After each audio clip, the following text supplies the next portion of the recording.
Hi గారు చూసుకోవచ్చు. ఇప్పుడు డ్రాగన్ చెట్టు చూడండి, ఇంటి దగ్గర పెట్టాము. డ్రాగన్ చెట్టు పెడితే ఎలా కాసిందో చూడండి, కాయలు ఉన్నవి. ప్రజెంట్ వీటికైతే డిమాండ్ తగ్గిపోయింది, కానీ చెట్టు చూడొచ్చు మీరు ఎన్ని కాయలు అయితే ఉన్నాయో. చూడండి కాయ డ్రాగన్ చెట్టు. దీనికైతే ఏర్పాటు కూడా చూడండి ఎంత బాగా చేసాము. సపోర్ట్కి ఇలా కట్టేసాము, మధ్యలో ఒక పెద్ద చెక్క తీసుకొని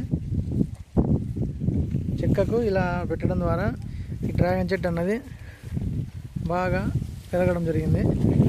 ఇంత సపోర్ట్గా ఉందో చూడండి. మధ్యలో రౌండ్ రావడానికి షేపు మనమైతే ఒక పాత టైర్ తీసుకొని పాత టైర్ని కూడా అమర్చాము. దానివల్ల మనకైతే షేప్ అయితే వస్తుంది రౌండ్గా చుట్టూ పెరగడానికి.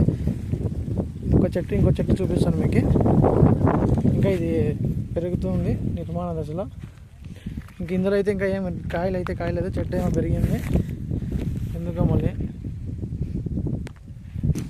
ఇంకొకటి ఉంది చూడండి, ఇది బాగా పెరిగిపోయింది, ఇది చూడొచ్చు మీరు. ఇంకా మొదటి దశలో అయితే ఇలా ఉంటుంది, ఇలా ఒక పుష్పం వచ్చి ఇలా కాయ అన్నది ఏర్పడుతుంది. ఇలా చూసుకోవచ్చు. ఇది కూడా సేమ్ అలానే ఏర్పాటు చేసామండి. ఒక పెద్ద చెక్క తీసుకొని అందులో టైర్ ఏర్పాటు చేసి పెట్టాము. కాయలు చూసుకోవచ్చు మీరు ఎలా వచ్చాయి అన్నవి. చూడండి ఎన్ని ఉన్నాయి ఇందులో ఫ్రూట్స్.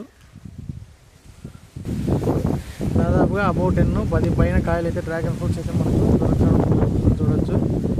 ఇది మళ్ళీ కిందికి ఇలా వచ్చి వేర్లు అన్నవి తిరిగా ఉత్పత్తి అవుతాయండి. చూడండి మీరు చూసుకున్నట్టయితే ఇది కింద భూమి పైన పాకిందంటే తిరిగా వేర్లు ఉత్పత్తి అయ్యి తిరిగా ఇంకొక చెట్టు మొలవడం అయితే జరుగుతుంది. ఇది ఎవరికైనా కావాలన్నా కూడా మీరు ఈ పార్ట్ని ఇక్కడ దాకా కట్ చేసి భూమిలో పాతినా కూడా మళ్ళీ తిరిగి వేర్లు అనేటివి పుట్టి మళ్ళీ చెట్టు అయితే అవడం జరుగుతుందండి. సో మా డ్రాగన్ చెట్టు ఎలా ఉందో చూసారుగా. ఇంకా ఎవరైనా లైక్ చేయండి, సబ్స్క్రైబ్ చేసుకోండి, మన ఛానల్ని ఫాలో చేయండి, షేర్ చేయండి. ఇంకా